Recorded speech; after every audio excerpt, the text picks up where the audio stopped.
প্রশংসা স্তব স্তুতি বন্দনা একমাত্র মহান আল্লাহ পাকের দরবারে, যিনি সমস্ত বিষয়ের মাওলা মাবুদ হচ্ছেন।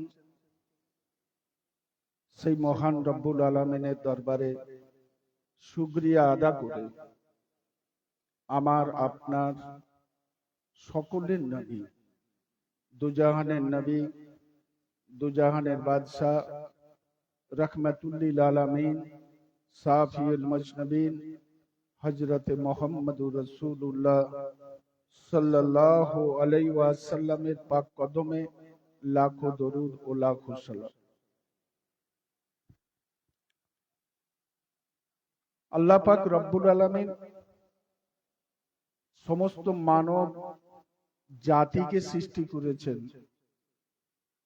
কীট পতঙ্গ, পাহাড় পর্বত, নদ নদী, গ্রহ তারা, আকাশ বাতাস, সমস্ত কিছু সৃষ্টির মালিক আমার আল্লাহ। খায়রুল ইন্নাকা আলা কুল্লি শাইইন কাদির।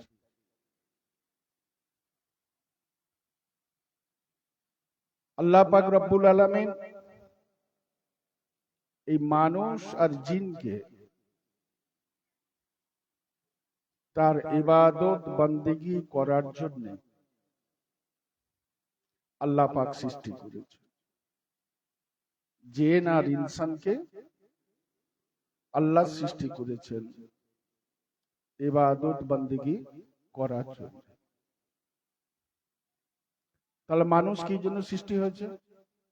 আল্লাহর ইবাদত করার জন্য। আমা খালাকুল জিন্না,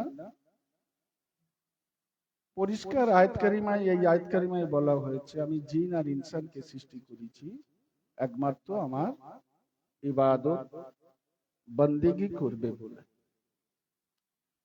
তা আজ থেকে সেই 1500 বছর আগে মানুষ যখন পথ হারা হয়ে গেল, দিক হারা হয়ে গেল, অমানসিকতা একটা চরম পর্যায়ে পৌঁছালো, ঠিক তেমন অবস্থায় সরকারে কায়নাত রহমাতুল্লিল আলামিন সাফিউল মজনবিন হযরত মুহাম্মদুর রাসূলুল্লাহ সাল্লাল্লাহু আলাইহি ওয়াসাল্লাম বিশ্ব ধরনীর বুকে শান্তির বাণী নিয়ে, মানুষের মুক্তির রাস্তা দেখিয়ে, অসহায় মানুষের পাশে দাঁড়ানোর প্রতিশ্রুতি দিয়ে সারা বিশ্বের মানুষকে পথ দেখাবার জন্য শান্তির দূত হিসাবে যিনি এলেন, তিনি অন্য কেউ নয়, আমিনার লাল, নয়নের মণি হযরতে মুহাম্মদুর রাসূলুল্লাহ সাল্লাল্লাহু আলাইহি ওয়াসাল্লাম। তিনি এসে প্রথম ডাক দিলেন তাওহীদের উপর, এক আল্লাহর উপর। সেই ডাকটা কি ছিল? যে লা ইলাহা ইল্লাল্লাহু মুহাম্মাদুর রাসূলুল্লাহ সাল্লাল্লাহু আলাইহি ওয়াসাল্লাম। এই লা ইলাহা ইল্লাল্লাহু মুহাম্মাদুর রাসূলুল্লাহ সাল্লাল্লাহু আলাইহি ওয়াসাল্লাম, এই ডাকের ভিতর দিয়ে, আল্লাহ তাওহীদের ভিতর দিয়ে মানুষের কাছে পৌঁছে গেলেন, মানুষের কাছে পৌঁছে দিল আল্লাহর সেই একাত্মবাদের ধ্বনি, কালমা লা ইলাহা ইল্লাল্লাহু মুহাম্মাদুর রাসূলুল্লাহ সাল্লাল্লাহু আলাইহি ওয়াসাল্লাম। সেই আহ্বানে যারা সাড়া দিলেন, সেই আহ্বানে যারা সাড়া দিলেন এবং সেই আহ্বানে সাড়া দিয়ে আল্লাহ রাসূলের কাছে এসে যারা হাতে হাত দিয়ে তওবা পড়ে নিয়ে কালমা পড়ে নিলেন লা ইলাহা ইল্লাল্লাহু মুহাম্মাদুর রাসূলুল্লাহ, তাদের সম্বন্ধে কোরআন শরীফের একটা আয়াত কারিমা এসেছে। সেটা হলো এই যে, এ আমার হাবিব, যারা তোমার হাতে হাত দিল, যারা তোমার হাতে হাত দিল, তারা তোমার হাতে হাত দিল না, তারা যেন আল্লাহর হাতে হাত। যারা তোমার কথাগুলোকে শুনে নিল, তারা শুধু তোমার কথা শুনলো না, তারা যেন আল্লাহর কথা শুনে নিল। বলুন সুবহানাল্লাহ। দুজাহানের আকা হযরত মুহাম্মদুর রাসূলুল্লাহ সাল্লাল্লাহু আলাইহি ওয়াসাল্লাম 63টা বছর জীবন দশায় ইসলামের প্রচার প্রসার করেছিলেন। তার জীবন দশাতে 1.5 লক্ষ মানুষ, কত লক্ষ? 1.5 লক্ষ মানুষকে তিনি কলমা পড়িয়েছিলেন, লা ইলাহা ইল্লাল্লাহু মুহাম্মাদুর রাসূলুল্লাহ সাল্লাল্লাহু আলাইহি ওয়াসাল্লাম। তার পরবর্তী সরকার যখন 10 হিজরি, কত হিজরি? 10 হিজরি দুনিয়ার বুক থেকে যখন চলে গেলেন 63টা বছর বয়সে, মিশন তাহলে কি বন্ধ হয়ে যাবে? সেই বন্ধ হবে না। সেই মিশনকে আগিয়ে নিয়ে যাওয়ার জন্য যারা এলেন, প্রথম খলিফা হযরতে আবু বকর সিদ্দিক রাদিয়াল্লাহু তাআলা আনহু, হযরতে উসমান গনি রাদিয়াল্লাহু তাআলা আনহু, হযরতে ওমর ফারুক রাদিয়াল্লাহু তাআলা আনহু এবং হযরতে আলী মাওলা রাদিয়াল্লাহু তাআলা আনহু, এইরকম করে করে এক একজন আসতে লাগলেন। এসে তারাতে কি করেছিল? খেয়েছে, দিয়েছে, শুয়েছে? কি করেছিল? তারা যে এলো, তারা এসে কি করলো?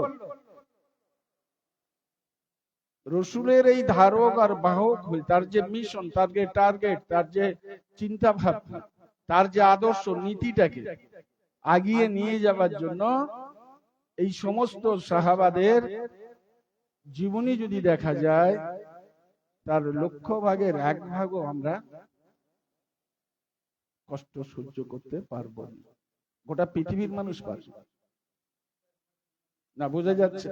তাদের জান, তাদের মাল, তাদের টাকা, তাদের পয়সা, তাদের ছেলে, তাদের বিবি, বাল বাচ্চা সব দিনের জন্য কোরবান করে। আপনি কি করেছেন? আপনার কি আছে? একটা টাকার জন্য আপনি মানুষকে খুন করে দিচ্ছেন। 100 টাকার জন্য মারপিট শুরু হয়ে যাচ্ছে। কথা ঠিক না বেটি? 1 ইঞ্চি জায়গার জন্য মানুষ খুন খারাপি করছে। ভাই ভাই, এরা মানুষ? এরা তো অমানুষের চেয়ে খারাপ হয়ে গেছে। যাই হোক, সেই ইসলামের মিশনকে আগিয়ে নিয়ে যাওয়ার জন্য তাদের কাজ অব্যাহত রাখলো। আস্তে আস্তে সারা পৃথিবীতে আস্তে আস্তে আস্তে আস্তে ছড়াতে লাগলো আশপাশ। রাসূলের জামানা চলে গেল, সাহাবাদের জামানা চলে গেল। তারপরে কি এলো না? তাবে তাবিনদের জামানা। এই তাবে তাবিনরা কারা? উল্লেখযোগ্য ভাবে যদি আমরা দেখি, পিরানে পীর দস্তগীর, আব্দুল কাদের জিলানী, মাহবুবে সুবহানী, মাসুকে আজদানী, শাহ শেখ মাইনুদ্দিন, কুতুবে রব্বানী, গৌসুল আজম, বাবা বড় পীর সাহেব রহমাতুল্লাহ আলাইহি। এই তাবে তাবিনদের যুগের ইতিহাস বলছে যে গোটা পৃথিবী এইটুকু জায়গা তো নয়, গোটা পৃথিবীটা এইটুকু জায়গা নয়। তখন এই গ্রাম থেকে ওই গ্রামে যেতে গেলে মানুষের মাথা খারাপ হয়ে যেত, রাস্তার অবস্থা যাচ্ছিল না। বোঝা যায়নি? এখান থেকে খর্দগ্রামে হাই স্কুলে যেতে গেলে 4 বার প্যান্টুল পাল্টাতে হতো। সব সাঁকো, সব কাদা আর পানি, এতখানি করে পানি আর সাঁকো, মানে ডেলি কে ডেলি ভিজবি। বর্ষাকালে না, মানে স্কুল যাই বিপজ্জনক। তাহলে মাইলে পর মাইল কি মাইবে মানুষ যাবে? বুঝতে পারছেন? এই তুলসীবেড়িয়া থেকে খর্দ স্কুলে যেতে গেলে ম্যাক্সিমাম 90% সব সাঁকো থাকে আর দুদিকে পুকুর, এতখানি করে পারে। এক্সট্রা সব প্যান্টুল জামা নিয়ে যেতে হতো। তাহলে আপনাকে যদি বলা হয় বর্ষাকালেতে 20 মাইল রাস্তা যেতে হবে খুব তাড়াতাড়ির মধ্যে, এখন সেটা কিছু মনে হয়। এখন 20 মাইল কেন, 30 মাইল রাস্তা 15 মিনিট 20 মিনিটের মধ্যে গায়ে বাইক নিয়ে চলে যাচ্ছে, রাস্তা হাঁ হাঁ করে পরিষ্কার আছে, চলে যাচ্ছে। এটা ছিল না। এমনকি কাঁটাবেড়িয়া বলে যে জায়গাটা, ওই জায়গায় বনরিশপুর বা অন্যান্য জায়গার রানীহাটি, গাববেড়িয়া এইসব এরিয়ার মানুষেরা কাঁটাবেড়িয়া বিয়ে দিতে চাই। বলুন ডুবো দেশ, ও একবার পানি হলে ডুবে যায়, ওখানে আবার মেয়ে দেয়, লোক যাবে কি করে? সাইকেল যেতে চায়, পায়ে পায়ে পায়ে হেঁটে যাবে মানুষ যেতে পারে, তো ওখানে বিয়ে দেওয়া যাবে। আমার কথা কি বলছি বুঝতে পারছেন? মানে কতটা পজিশন খারাপ। তো এই পৃথিবীটা অনেক বড়, এই পৃথিবীটা অনেক বড়। এই পৃথিবীটাকে সারা বিশ্বের এমন কোনো কোণা নেই, এমন কোনো জায়গা নেই যে যেখানে ইসলাম যে পৌঁছায়। কি করে গেল? আপনি নিয়ে গেলেন? আরে আপনারা নিয়ে গেছেন কেউ? আপনি তো আপনার বউকে কলমা পড়াতে পারেননি, আর আপনি তো নিয়ে যাবেন কোথায়? আপনি আমার ভাইকে বোঝাতে পারেননি, তা আপনি কোথায় নিয়ে যাবেন? আপনি আপনার বাপকে কলমা পড়াতে পারেননি, আপনি আপনার স্ত্রীকে কলমা পড়াতে পারেননি, আপনি আপনার ছেলেকে কলমা পড়াতে পারেননি, আপনি নিজেও জানোয়ার হয়ে আছেন, না ছেলে মানে সবগুলোকে জানোয়ার করে রেখেছেন। বোঝা যাচ্ছে না কথাটা? আপনি তো নিজেই ইসলাম থেকে বাতিল হয়ে গেছেন, তো কি ইসলাম প্রচার করবেন? ইসলামের মিশন, আদর্শ, চিন্তা ভাবনা, টার্গেট, সেইটাকে সাহাবা হুজুররা সৌদি থেকে আস্তে আস্তে বাইরে স্প্রেড করলেন। আর তাবেইনরা কি করলেন? তাবেইনরা সারা বিশ্বের কোনায় কোনায় কোনায় কোনায় কোনায় কোনায় ইসলাম প্রচারে তাদের আত্মবলিদান ইতিহাসের পাতায় স্বর্ণাক্ষরে লেখা আছে। বলুন সুবহানাল্লাহ। খাজা মাইনুদ্দিন চিশতি রহমাতুল্লাহ যদি এই ভারতবর্ষের জমিনে না আসতেন, যে হারে আমাদের এই মুসলিম গোটা এই ভারত উপমহাদেশে আমরা দেখতে পাচ্ছি, এটা দেখতে পেতাম না। হয় আল্লাহ জানে, আল্লাহই বেহেতর জানে। তো খাজা চিশতি রহমাতুল্লাহ আলাইহি 90 লক্ষ মানুষকে কলমা পড়িয়েছিলেন। বলুন লা ইলাহা ইল্লাল্লাহ মুহাম্মাদুর রাসূলুল্লাহ সাল্লাল্লাহু আলাইহি ওয়াসাল্লাম। না বোঝা গেল না? ইতিহাস বলছে যে গোটা পৃথিবীতে ইসলামের প্রচার আর প্রসার যে ঘটানো হয়েছে বা ছড়িয়েছে, সেখানে দেখা যাবে এই সুফিজমের হাত রয়েছে। বলুন সুবহানাল্লাহ।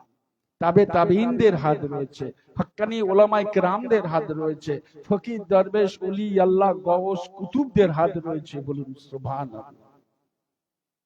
পৃথিবীর এমন কোন জায়গা নেই। আপনারা আমেরিকানের নাম শুনেন? আমেরিকানে মুসলিম কি করে হলো? আমেরিকান তো পৃথিবীর একদম পুরো উল্টো। পৃথিবী দেখেন বিচ্ছিন্ন, পৃথিবী দেখেন বিচ্ছিন্ন। কয়েকশো বছর আগে আমেরিকান মাত্র সমাজে এসেছে, পৃথিবীর মানুষ জানতে পেরেছে যে আমেরিকান বলে একটা দেশ আছে। তার আগে তো আমেরিকান কিছু চিনতো না, জানতো না, বুঝতো না। না বোঝা যাচ্ছে না? তাহলে সেখানে আমেরিকানে কি করে গেল? ইসলাম কিভাবে গেল? এবং আমেরিকানের বুকে আল্লাহ ওয়ালার মাজার রয়েছে। বলুন সুবহানাল্লাহ। এইভাবে এই সুফিজম চারিদিকে ছড়িয়ে পড়েছে। গওস পাক রহমাতুল্লাহ আলাইহির ছেলে, পোতা, তার বংশের যত মানুষ ছিল সকলকে, এবং যাদের যাদের খেলাফত উনি দান করেছিলেন, সকলকে এক একটা নির্দেশিকা দিয়েছে। যাও, তুমি চলে যাও, ভারতে চলে যাও, তুমি বাংলাদেশ চলে যাও, পাকিস্তানে চলে যাও, রাজস্থানে চলে যাও, হরিয়ানায় চলে যাও, বাংলায় চলে যাও, পৃথিবীর বিভিন্ন প্রান্তে তার আল আওলাদদের ইসলাম প্রচারের জন্য ছেড়ে দিয়েছে। বলবেন না সুবহানাল্লাহ? এত সোজা ইসলাম এসেছে নাকি? আর আপনি কোথায় ছেড়েছেন? আমি কোথায় ছেড়েছি? না, তুই ওই দর্জির কাজ করতে যা, তোকে যেতে হবে না, পড়তে হবে না, তোকে মৌলানা সাহেবকে যেতে হবে না, মাদ্রাসায় যেতে হবে, কি তোকে কিছু করতে হবে না, তুই যে জরির কাজ শেখ, কাঠের কাজ শেখ, টাকা ইনকামের মেশিন তৈরি কর। আপনি ইসলামকে কিচ্ছু দেন, ইসলাম আপনাকে দিয়েছে। আপনি আমি কি ইসলামকে দিয়েছি? কিছু দিতেছি? কিচ্ছু। তো সারা বিশ্বের যত কিছু আমরা দেখছি, ইসলাম প্রচার প্রসার ক্ষেত্রে 90% আল্লাহর তো রহমত একটা আছে, সেটা তো একটা আছেই, কিন্তু বাস্তব জগতে আমরা দেখতে পাই সুফিজম এই গোটা পৃথিবীতে ইসলামকে এক্সপেক্ট করেছে, বলুন সুবহানাল্লাহ। আর সারা বিশ্বের এক প্রান্ত থেকে অপর প্রান্ত পর্যন্ত, পূর্ব থেকে পশ্চিম পর্যন্ত এমন কোন দেশ নাই যে যেখানে আল্লাহর ওলি শুয়ে নেই। না, বোঝা যায় না? চীনে যান, রাশিয়ায় যান, আমেরিকানে যান, ফ্রান্সে যান, ব্রিটেনে যান, যেখানেই যান না কেন আল্লাহ ওয়ালার মাজার রয়েছে। বলবেন না সুবহানাল্লাহ? তারা কি আরাম করতে গেল, না তারা 3 তলা 10 তলা বাড়ি করতে গেল? কোন দেশ থেকে, কোথা থেকে কোথা সৌদি, কোথা আমেরিকান, হ্যাঁ, কোথা আফ্রিকান মহাদেশ, কোথা চীন, কোথা রাশিয়া। এইভাবে তারা ইসলামকে প্রচার বা প্রসার ঘটিয়েছে। এইভাবে করতে করতে 43তম আওলাদে তার সিজদানামা অনুযায়ী হযরতে আব্দুল হামিদ আলী স্যার রাহমাতুল্লাহ আলাইহি চলে এলেন। বলুন সুবহানাল্লাহ। এই সুফিজমের মধ্যে এক উল্লেখযোগ্য নাম হলো হযরতে শাহ সুফি আশিকে রাসূল মাস্তানে আব্দুল হামিদ আলী খান রাহমাতুল্লাহ আলাইহি। এই আব্দুল হামিদ আলী খান রাহমাতুল্লাহ আলাইহি সাধারণভাবে আমরা অনেকেই জানতো যে সাধারণ মানুষ এমনি ঘুরে বেড়ায় থাকে, কিন্তু ভারতবর্ষের এক প্রান্ত থেকে অপর প্রান্ত পর্যন্ত কম বেশি ছড়িয়ে ছিটিয়ে বহু তার হাজার হাজার লক্ষ লক্ষ মুরিদ ভক্ত সারা ভারতবর্ষে ছড়িয়ে আছে। বলুন সুবহানাল্লাহ। এটা তো অস্বীকার আর কেউ করতে পারবে না, করা যাবে? তো তিনি কেমন ধরনের একজন সুফিজমের মানুষ ছিলেন? এমন ধরনের একজন সুফিজমের মানুষ ছিলেন যাকে আল্লাহ পাক রব্বুল আলামিন, আপনি হাফেজি পড়লে আপনাকে হাফেজ বলা হবে, আপনি যদি মাওলানা পড়েন আপনাকে মাওলানা বলা হবে, হ্যাঁ কি না?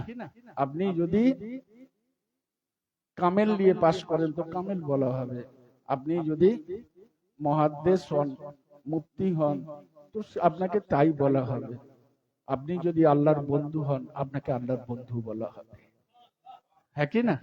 তা হামিদ স্যার রহমাতুল্লাহ আলাইহি কি রকম টাইপের বন্ধু ছিলেন না, আল্লাহ পাক রব্বুল আলামিন হামিদ স্যার রহমাতুল্লাহ আলাইহিকে আবদাল বলে ঘোষণা করে দিয়েছে।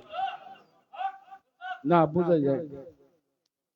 ওলি আল্লাহর বহু স্তর আছে, ওলি আল্লাহর বহু স্তর আছে। যে প্রাইমারি স্কুলে মাস্টারি করে সেও মাস্টার মশাই, যে হাই স্কুলে মাস্টারি করে সেও মাস্টার মশাই, যে কলেজে মাস্টারি করে সেও মাস্টার মশাই, যে বিশ্ববিদ্যালয় মাস্টারি করে সেও মাস্টার মশাই। কিন্তু সবার কোয়ালিফিকেশন, কোয়ালিটি, কোয়ান্টিটি এক নয়। আপনি মাধ্যমিক পাস করলে প্রাইমারি স্কুলে চাকরি পাবেন, হাই স্কুলে পাবেন না। গ্র্যাজুয়েশন কমপ্লিট করলে বা অনার্স ডিগ্রি থাকলে হাই স্কুলে আপনি এমনি মাস্টারি পাবেন, নচেত পাবেন না। আপনি যদি বিশেষ সাবজেক্টের উপর বিশেষ পারদর্শী হন, অর্থাৎ এমএ যদি হন, এমএ অনার্স যদি হন, তাহলে আপনি বিশেষভাবে কলেজে আপনি পড়াতে পারবেন, এবং তার উপরে যদি আপনি যদি পিএইচডি করেন তবে আপনাকে, পিএইচডি করলে আপনি প্রফেসর হতে পারবেন। আবার এই প্রফেসর যখন আপনি হবেন, যে সাবজেক্টের উপরে হবেন সেই সাবজেক্টের উপরে আপনি প্রফেসর তৈরি হবেন। এই প্রফেসরের উপরে পিএইচডি করার পর ইনফিল করার পরে যদি এক্সপেরিয়েন্স সার্টিফিকেট বেশি হয় এবং বিশেষ থিসিস যদি লিখে তিনি জ্ঞান অর্জন করেন তবে একটা বিশ্ববিদ্যালয়ের উপাচার্য তৈরি হয়। খুব ছেলে খেলা জিনিস নয়। ঠিক ওলি আল্লাহ ধরে এরকম সব ভাগ আছে, এই মাথায় ঢুকবে না টক করে। প্রথম হচ্ছে গওস, নবী আর সাহাবা বাদ দিয়ে তাবে তাবিন থেকে ধরা হয়, সবই এবার ওলি আল্লাহর খাতায় পড়ে গেল। বুঝে যাচ্ছে কথাটা? তাহলে কি হলো, প্রথম হচ্ছে গওস, গওসের পরেই হচ্ছে কুতুব, কুতুবের পরেই হচ্ছে আবদাল, আবদালের পরেই হচ্ছে আউলিয়া, আউলিয়ার পরেই হচ্ছে অলি, অলির পরেই হচ্ছে মুসাফির, কি এবার সব পর পর পর পর পর পর সব আস্তে আস্তে নামছে। একটা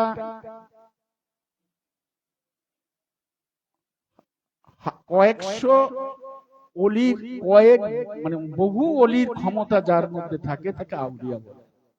বহু আউলিয়ার ক্ষমতা যার মধ্যে থাকে আল্লাহ দিয়েছে তাকে আবদাল। এই আবদালকে আমরা চিনব কি করে? চেনার অনেক রকম লাইন আছে, তার মধ্যে কয়েকটা জিনিস হচ্ছে এই যে যদি কোনো আল্লাহওয়ালা বুজার গানে দিন এট এ টাইম, জীবন্ত অবস্থায়, কি অবস্থায়? জীবন্ত অবস্থায় এট এ টাইম কমপক্ষে 7 থেকে 9 জায়গায় সে যদি ভ্রমণ করতে পারে, 7 জায়গায় যদি একই সঙ্গে কাজ করতে পারে, 7 জায়গার মানুষের সঙ্গে কথাবার্তা যদি বলতে পারে এবং 7 জায়গার মানুষের কল্যাণের জন্য যদি কাজে লেগে থাকে, আল্লাহ তাকে এই ক্ষমতা দান করেছে। বলুন সুবহানাল্লাহ। আমরা দেখেছি যে হযরত হামিদ স্যার রহমাতুল্লাহ আলাইহি একসঙ্গে 5 জায়গায় 7 জায়গায় পর্যন্ত এট এ টাইম উনি বন্ধ দিয়েছেন, না দেননি? আরে বলবেন তো হ্যাঁ কি না? তো দীর্ঘ ইতিহাস। তো আল্লাহ পাক রব্বুল আলামিন এই আবদাল তাকে তৈরি করে দেওয়া হয়েছে। আপনি কিন্তু ফুলের মর্যাদা বুঝবেন না, আমি কিন্তু ফুলের মর্যাদা বুঝবো না।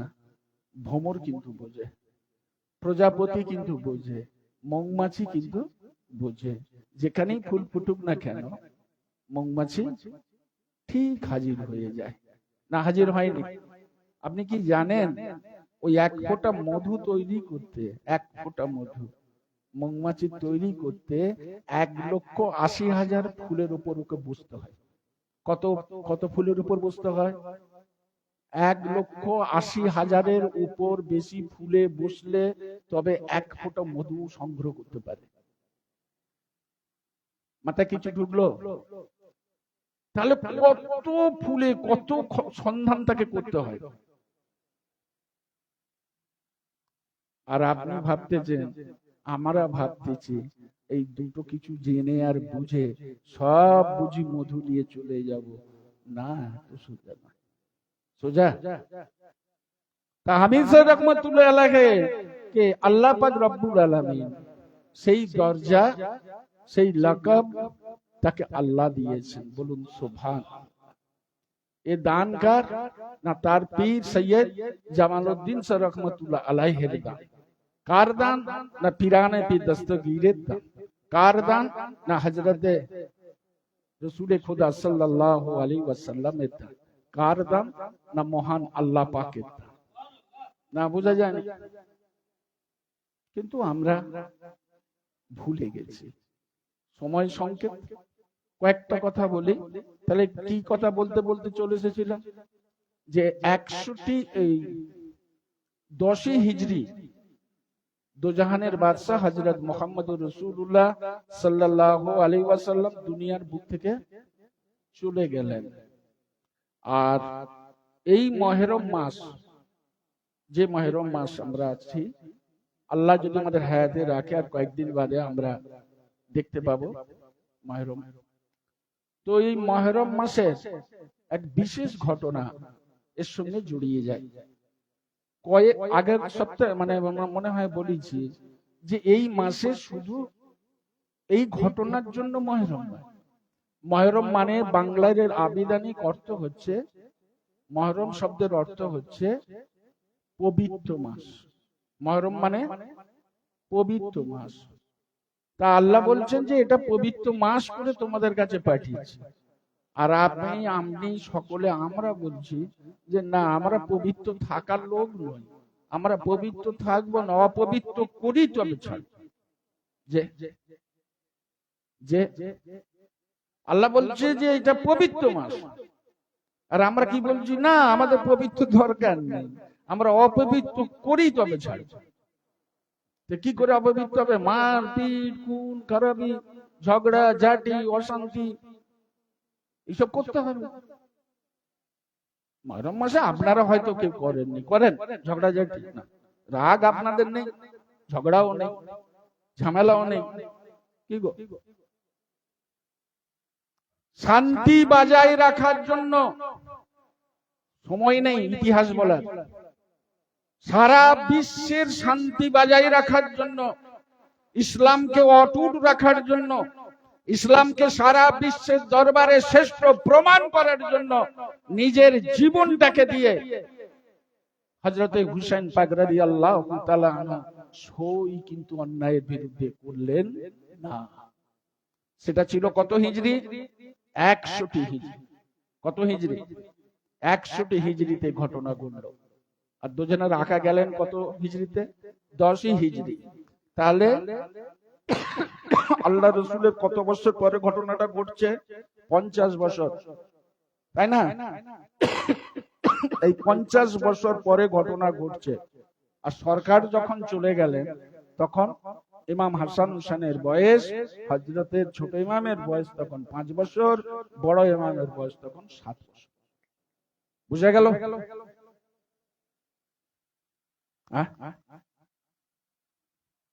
তাহলে হুসেন পাক রাদিয়াল্লাহু তাআলা আনহু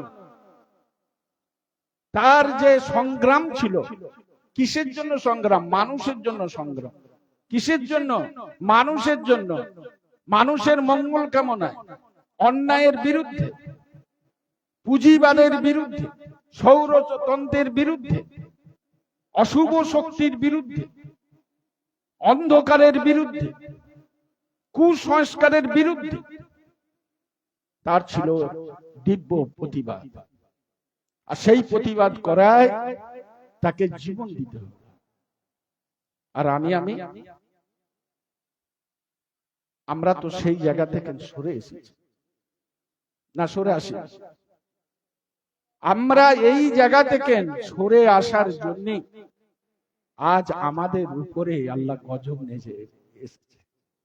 না বোঝা যায়নি? গজব নেজে এসেছে। আমাদের সে ক্ষমতাও নেই যে অন্যায়ের বিরুদ্ধে কিছু বলা। আর অন্যায়ের বিরুদ্ধে যদি আমরা নাও বলতে পারি, অন্তত মন থেকে অন্তত ঘৃণা করা আমাদের উচিত না? উচিত নয়। যাই হোক, যদি আমরা হুসেন পাককে ভালোবেসে থাকি, যদি পাঞ্জাতনকে ভালোবেসে থাকি, তাহলে কিন্তু মনে রাখবেন, যারা রসুলের হাতে হাত দিয়েছে, প্রথম যে আয়াত কারিমাটা বললাম যে আমার হাবিব, যারা তোমার হাতে হাত দিয়েছে ওরা তোমার হাতে হাত দেয়নি, ওরা আমার হাতে হাত দিয়েছে, আল্লাহ বলছে তার কোরআনে। অতএব হুসাইন পাককে যারা ভালোবেসে ফেলেছে, হুসাইন পাককে ভালোবাসা নয়, রসুলকে ভালোবাসা হয়ে গেছে। আর রসুলকে ভালোবাসা নয়, আল্লাহকে ভালোবাসা হয়ে গেছে। হুসেন পাককে আদর্শ নীতিকে যে আঁকড়ে ধরেছে, বেশক জাহান্নামের আগুন তার জন্য হারাম হয়ে গেছে। কিন্তু ইমাম হুসেন পাককে যদি আমরা ভালো যদি আমরা না বাঁচতে পারি, তার যে রেখে যাওয়া যে মিশন, রেখে যাওয়া যে চিন্তা ভাবনা, কাজ, অবশিষ্ট যে কাজ, সেটাকে এগিয়ে নিয়ে যাওয়ার দায়িত্ব কার? সারা বিশ্বের মানুষ।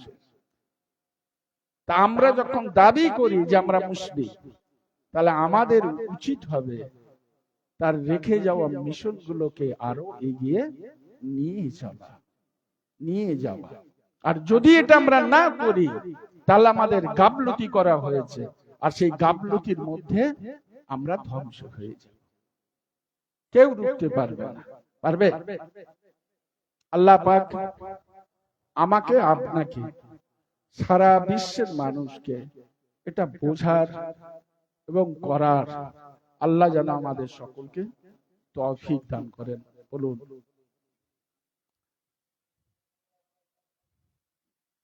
আল্লাহ পাকের কাছে দোয়া করি, আল্লাহ পাক যেন আমাদের সকলকে এই পথে চলার জন্য আমাদের তৌফিক দান করেন। আর সামনে মুহররম আসছে। মুহররম যে আমরা যেটা সাধারণভাবে ভেবে থাকি যে এই মুহররমের তাজিয়া পাক বা আদার কি যে যা করছে করুন, কিন্তু কোনো গন্ডগোল ঝগড়া অশান্তি করবেন না। পজিশন এমন একটা জায়গায় রয়েছে যে একটা সরু কাঠের ওপরে আমি দাঁড়িয়ে আছি, নিচের দিকে চেয়ে দেখবেন কুমির হাঁ করে আছে, আর ওপর দিকে চেয়ে দেখবেন বাঘও সে চেয়ে আছে হাঁ করে। আর উপর দিকে যখন নিদিকে আশেপাশে দেখবেন বাঘ ঘুরছে, আর নিচে দেখবেন কুমির হাঁ করে আছে, আর উপর দিকে চেয়ে দেখেন যে তীর আপনার মাথার দিকে আসছে। এমতো অবস্থায় কোনো প্যাঁতারেজি করতে যাবেন না। খুব খারাপ কথাই বললাম, যেটা নিয়ে বুঝবেন হয়তো। বেশি চালাকি করতে যাবেন না, চালাকি করতে গেলে পুরো শেষ হয়ে যাবে। এমন জায়গায় শেষ হয়ে যাবেন যে জিন্দেগি ভোর আর শুরু হতে পারবে না। বোঝা যাচ্ছে না?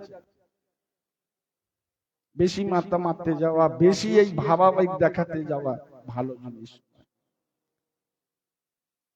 গভর্নমেন্টের যে সার্কুলেশন আছে সেই সার্কুলেশন গুলোকে ফলো করবেন, লক্ষ্য করবেন এবং সেই মতো মেনে চলার চেষ্টা করবেন।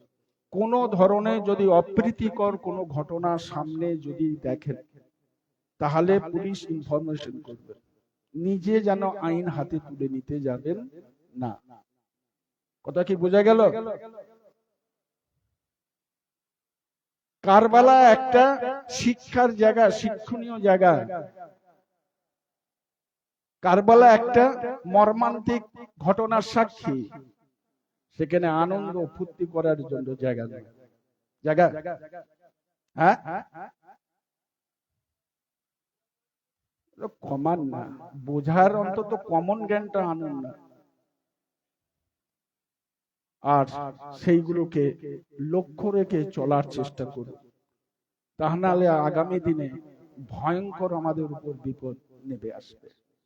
গোটা ভারতবর্ষের অবস্থা, গোটা পৃথিবীর অবস্থা মোটেই কিন্তু ভালো নয়।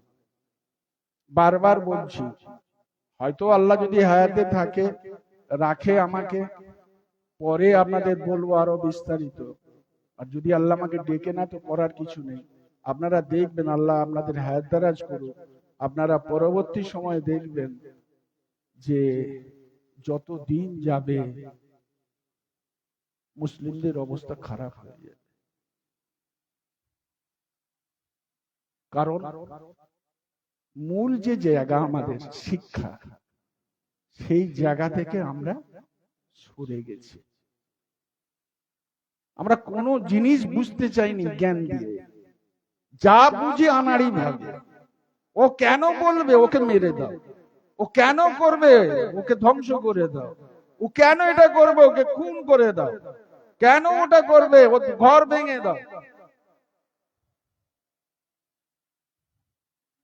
গায়ের জোর দেখানো ভালো না বুদ্ধির জোর দেখানো ভালো? বুদ্ধিটা আসবে কোত্থেকে? জ্ঞান থেকে আসবে। জ্ঞানটা কোত্থেকে আসবে? কেতাব থেকে আসবে। সর্বশ্রেষ্ঠ কেতাব কি? কোরআন। ওর উপর আর কোন কোরআন আছে? কেতাব আছে? পৃথিবীর সব বই থাকবে, কোরআন কিন্তু সব বইয়ের উপরে থাকবে নাকি গো? পৃথিবীর সর্বশ্রেষ্ঠ আইন প্রণেতা হযরত মুহাম্মদুর রাসূলুল্লাহ সাল্লাল্লাহু আলাইহি ওয়াসাল্লাম বলেন যে সারা মানুষের জীবন বিধান, সম্পূর্ণ মানুষের জীবন বিধান গাইডার বুক যদি কিছু থাকে, সেটা হলো আল কোরআন। একটুখানি ও থেকে নেওয়ার চেষ্টা করুন, আপনার ঘরেই আছে। যদি না বুঝতে পারেন, জ্ঞানী লোক যারা আছে তাদের কাছে যে বুঝুন না, বোঝার চেষ্টা করুন, তাতে ভালো হবে। কি তাতে ধ্বংস হবেন না। আর হুসেন পাকের আদর্শ নীতি মেনে যদি চলেন, তাহলে তো আর কোনো কথাই নেই। পৃথিবী শান্তি আর শান্তি হয়ে যাবে, গোটা পৃথিবী প্যারাডাইস তৈরি হয়ে যাবে। হুসেন পাককে, হাসান নয়, হুসেন পাক রাদিয়াল্লাহু তাআলা কে বিষ প্রয়োগ করা হলো সঙ্গে সঙ্গে অ্যারেস্ট সে হয়ে গেল। ওনাকে জিজ্ঞাসা করা হলো যে হুজুর বলুন কি করা হবে ওকে। সঙ্গে সঙ্গে হুসেন পাক বললেন, যদি আমি বেঁচে থাকি তো ওর বিচারটা আমি করব, আর আমি যদি মারা যাই তা ওকে তোমরা ছেড়ে দিও। এর ব্যাখ্যা বিরাট না, বুঝতে পারলেন না? হাসান পাকের হাত আর পা সব কেটে দেওয়া হয়েছে, পুরো এই কবজি থেকে ছেড়িয়ে ফেলে দেওয়া হয়েছে, পায়েরও ছেড়িয়ে ফেলে দেওয়া হয়েছে। 8টা বল্লাম লেগে গেছে, 17টা না 18টার মতো তীর, বিদ্ধ অবস্থা হয়ে গেছে, রক্ত সমস্ত বেরিয়ে গেছে, রক্ত সম্পুতা, চোখ ধূম হয়ে গেছে, ঘোড়া থেকে পড়ে গেলে অনেকক্ষণ পরে উপন্যাস হলো। ওই অবস্থায় দুটো হাত কাটা, দুটো পা চলে গেছে, ওই অবস্থা তীর বিদ্ধ অবস্থায় আল্লাহর কাছে হাত তুললেন, বললেন আল্লাহ এরা জানে না কি করলো, যাই হোক না কেন আমার নানা উম্মতেরা, আমার নানা জানে তো এরা উম্মত, আল্লাহ আমি এদের ক্ষমা করে দিয়েছি, মাওলা গো তুমি এদের ক্ষমা করে দিও। এরা যদি হেদায়েত না হয়, এদের ছেলে গো আল্লাহ তুমি হেদায়েত করো। তো যদি হুসেন পাকের এই আদর্শ নীতিকে যদি আপনার ভালো লাগে তো জীবনে কাজে লাগান না, আপনিও সফলতা পাবেন, হ্যাঁ কি না? যাই হোক, আর আল্লাহ যেন আমাদের সকলকে এই আল্লাহ রসুলের রাস্তায় চলার যেন আল্লাহ আমাদের তৌফিক দান করেন। আমানতুল্লাহ।